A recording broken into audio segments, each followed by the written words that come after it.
Hello, welcome students.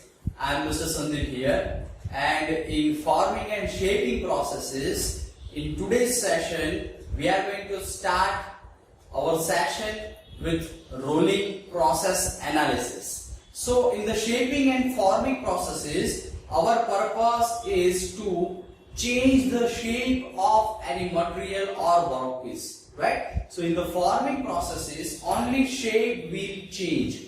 So in the rolling processes, we are going to start our session with rolling process analysis. So in the rolling process, our purpose is to reduce the sheet metal thickness. So in the rolling process, we are going to reduce the sheet metal thickness. So rolling is very simple process in which our purpose is to reduce the sheet metal thickness. So for example, if you want to reduce the thickness from 50 mm to 20 mm, right? It means if you want to reduce the thickness of your steel sheet metal, for example, the rolling process is very useful. So let us start our discussion in rolling process. So before starting the rolling process, here I mentioned the hot and cold working advantages and disadvantages. So in the previous session, we have discussed on hot working and cold working. So what do you mean by hot working? Hot working is a process in which we are going to work above recrystallization temperature. So all the processes in which shape is going to change, but the temperature is above recrystallization temperature. What do you mean by cold working? In the cold working, we are going to work below recrystallization temperature, and that is known as a cold working, right? So here I mentioned the advantages as well as disadvantages for hot and cold working. So in the hot working, the deformation takes place is very large because of temperature. So in the hot working, you have to heat, or you have to give heat to your workpiece, and at the elevated temperature you are going to work on the metal, and that is known as a hot working. So here deformation takes place is larger as compared to cold working, right? But here I also mentioned the disadvantages for the hot working. So here you have to deal with the high temperature. That's why here I mentioned the tool life is short. It means your tool will fail frequently because of the high temperature, right? So you have to handle the hot workpieces. So as the same, here I mentioned the cold working advantages as well as disadvantages. So in the cold working, you have to deal with the lower temperature. That's why so handling of workpiece is very easy, right? But here deformation takes place is also lower, or say here deformation takes place is very low as compared to hot working. So there are advantages as well and also disadvantages for the cold working. Okay, so after cold and hot working process advantages and disadvantages, let us start with the rolling process analysis. So as per my discussion, what do you mean by rolling? Rolling is shape changing process from larger thickness to smaller thickness. It means if you want to decrease the thickness of your sheet metal, rolling process is very useful. So here two rollers are used, and between two rollers you are going to pass your sheet metal, and due to excessive compressive force, your thickness of sheet metal will be reduced. This is the concept for rolling process, right? So between the gap of two rollers, you are going to pass your sheet metal, and this is the concept for rolling process. So as mentioned in this image or figure, I mentioned the two rollers, that is cylindrical rollers, and between two rollers sheet metal is going to pass, right? And due to compressive force, thickness of sheet metal will be reduced. So here I mentioned one interesting video from which we will have a better idea of rolling process. So as shown in this video, here hot rolling process is discussed, right? So between two rollers, here, as shown in this figure and this video, sheet metal is going to pass. And between two rollers, when sheet metal is passed, what happens due to compressive force here, thickness of sheet metal will be reduced, right? So this is the very simple concept here. Here I also mentioned the sheet metal thickness reduction, and that is the principle of our rolling process, right? So this is the very simple and very interesting concept of rolling process. So after rolling process, here let us start our discussion on rolling process analysis. So before starting the rolling process analysis, here I mentioned the various shape, and that is the raw material. So what happens in industry, our purpose is, for example, to produce the sheet metal of the steel material. But from the various processes in the foundry or say in any steel industry, what happens if our purpose is to make a sheet metal? So from the furnaces or from the different processes, different shapes are available as a raw material. So from that particular shape, we are going to change the shape and dimension of our raw material according to our need and application, right? So here I mentioned different shapes of, for example, steel material,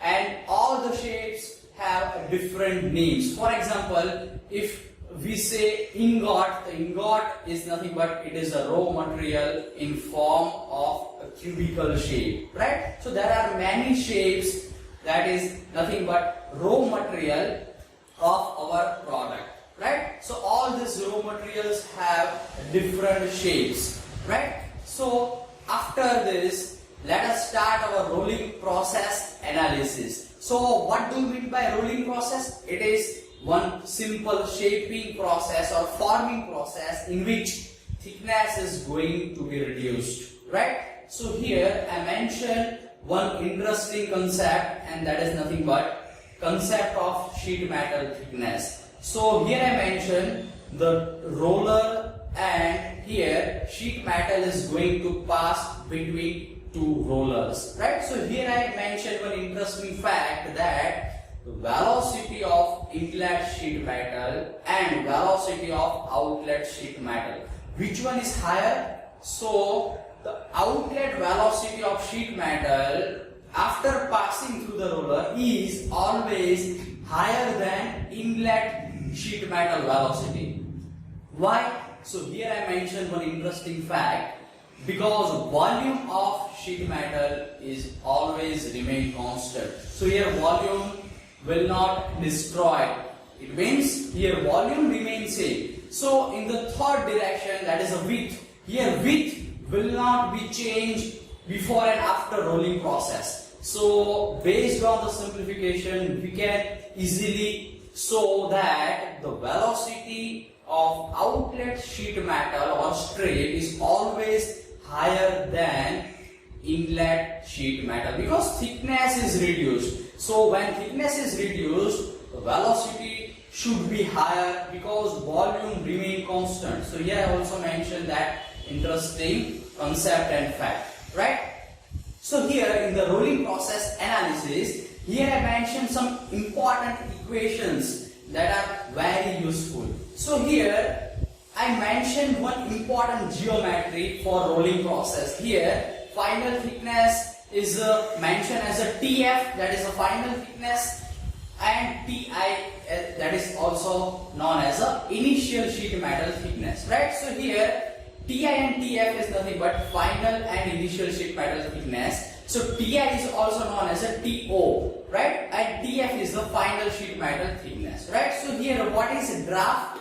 Draft is nothing but difference between two sheet metal thicknesses, that is final and initial, that is TF and TO. Here I mentioned TO and TF, right? So TF is the final sheet metal thickness, TO is the initial sheet metal thickness, right? So difference between the thickness is known as a draft. So here I also mentioned the maximum possible draft equation, that is mu square into R. R is the radius of your roller, mu is the coefficient of friction between sheet metal and your roller, right? So maximum possible reduction, that is the D maximum, or maximum possible height reduction, that is nothing but mu square into R, right? So here I also mentioned the length of deformation zone where deformation takes place, right? So here length of deformation zone is nothing but under root of R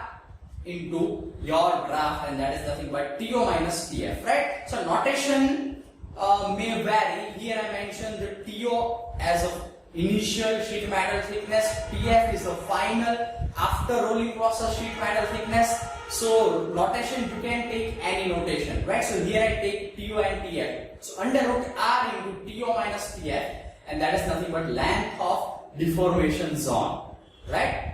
So here HB is nothing but initial or say inlet sheet metal thickness, right? And HF is the final height or final thickness, right? So TF is also known as HF, and here TO is mentioned as HB in this equation. So you can show the HB or say initial sheet metal thickness is equal to outlet sheet metal thickness plus twice into R in bracket 1 minus cos phi.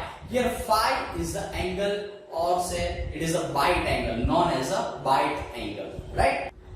So here phi is the roll bite angle. It is nothing but angle where the contact takes place, right? So here you can make or you can show this relationship based on the sine and cos resolution, right? So here initial thickness is equal to final thickness plus twice into R in bracket 1 minus cos phi. So you can show this relationship based on the resolution and based on simple geometry, right? So these equations are very useful for rolling process analysis. So after rolling process analysis, here I mentioned the different types of rolling mills, right? So here I mentioned the two high rolling mills and reversible and non-reversible two high rolling mills, right? So what do you mean by reversible and what do you mean by non-reversing, right? So non-reversing mill, it means in only one direction or only single direction you can reduce the thickness,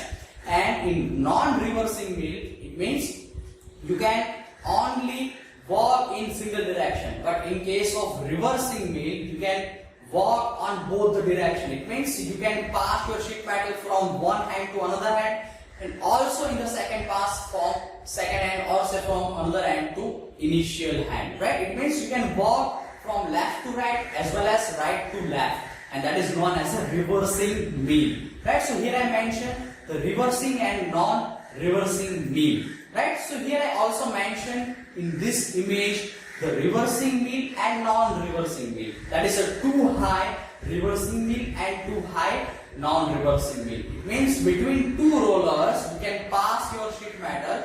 If you can pass your sheet metal from both the directions, it is known as a reversing mill, right? So after that, here I mentioned the three high rolling mills. It means here three rollers are provided. So sometimes what happens, if your sheet metal thickness is higher and there is excessive pressure or say compressive force, at that time you require the second roller in between two rollers. It means here total three rollers are provided, right? So here what is the main advantage? Here you can work in both the directions. So here I mentioned in this image you can pass your sheet metal from both the directions, as well as at a time two sheet metal can be worked together in three high rolling mill, right? So after that, here I mentioned the four high rolling mill. What happens in four high rolling mill? Here, as per my discussion, sometimes the compressive force or force act on the roller is very high. At that time you have to put two additional rollers, right? So here I mentioned the two additional rollers between two primary rollers, right? So here sheet metal can be passed and thickness will be decreased, right? So after that, here I mentioned the cluster mill. So as per the name, what happens in cluster mill? So here in the cluster mill, what happens? There are many rollers provided, or many cylindrical rollers are there, right? So here what happens? Between the rollers, your sheet metal can be passed, but here gear train like structure is there, right? So here there are many rollers arranged in different form, so that here compressive force can be balanced with help of these rollers, right? So this is known as a cluster mill. Here many rollers are provided, right? So after cluster mill, here I mentioned the tandem rolling mill. So what is the concept of tandem rolling mill? Here I mentioned the concept for tandem rolling mill. So for example, if you want to reduce your sheet metal thickness and the reduction is very high, so that you cannot go for single pass, right? So here many roller pair are mentioned and arranged in series form. It means after passing the sheet metal from two rollers, the sheet metal is passing again in another pair of roller, and so on, right? So by passing sequentially and in sequence, your sheet metal thickness is reduced in every pass, so that you can attain a higher reduction of sheet metal. For example, if you want to reduce your sheet metal thickness from 100 centimeter to 5 centimeter, you cannot go in single pass. So here many stations or many pairs are arranged as shown in this figure, right? So this is one very important type of rolling mill, right? So after that, here I mentioned the ring rolling process. So ring rolling is very useful process in which the thickness of your hollow ring will be decreased, right? So if your purpose is to reduce the thickness of any cylinder or say any hollow workpiece, this process is very useful, right? So once again I repeat, if you want to reduce the thickness of your workpiece or say your hollow ring, this process is very useful, right? So here purpose is to reduce the thickness as well as to increase the diameter, right? So this process is known as a ring rolling process, right? So what happens in ring rolling? Here I mentioned the important view for the ring rolling. So here rollers are provided. So here also idle roller is there, and between rollers the ring is rotating and continuously passing, and here width is also maintained with help of extra rollers. But here I mentioned the very simple concept. Here with help of cylindrical roller and continuously rotating, the thickness of your ring will be reduced, right? So this is process known as a ring rolling, right? So it is very similar as a rolling process, but concept is bit different, right? Your purpose is to reduce the thickness, okay? So after that, here I mentioned the different application of rolling processes. So rolling process are very important, and in many areas rolling process is useful, right? So here I mentioned the different shapes like I section, beam, or say T section. So you can make different section by passing through it the rollers, right? So here roller geometry is very important. So any shape you can make with help of roller, right? So it is also useful for making of screw as well as ring, right? So rolling process is very useful, in which your purpose is to reduce the thickness, correct? Okay, so here I mentioned the one important parameter, and that is nothing but temperature. So here I mentioned how can you control the temperature during rolling, because temperature is very important parameter, right? So how can you control the temperature? So here I mentioned the main important fact. Here temperature or heat produced is carried away by rollers as well as your sheet metal, right? So how can you control? Here the one important thing is you can use the coolant in rolling process. So in the hot rolling, you have to heat up your workpiece first, right? But here heat or maximum temperature, you have to control the maximum temperature or heat that is generated in rolling zone, right? So you can use the water as a coolant, right? So with help of coolant, you can control your temperature, right? So water is the best and easily and cheap available coolant, so you can use the water in rolling process, right? So you have to control the temperature, and that is done with help of water, right? So you have to control the temperature during rolling process, because if the temperature will be very high, what happens? There will be chances of damage to your rollers as well as your work material, that is a sheet metal, right? So this is all about the different rolling process aspect and analysis of rolling process. Thank you all of you.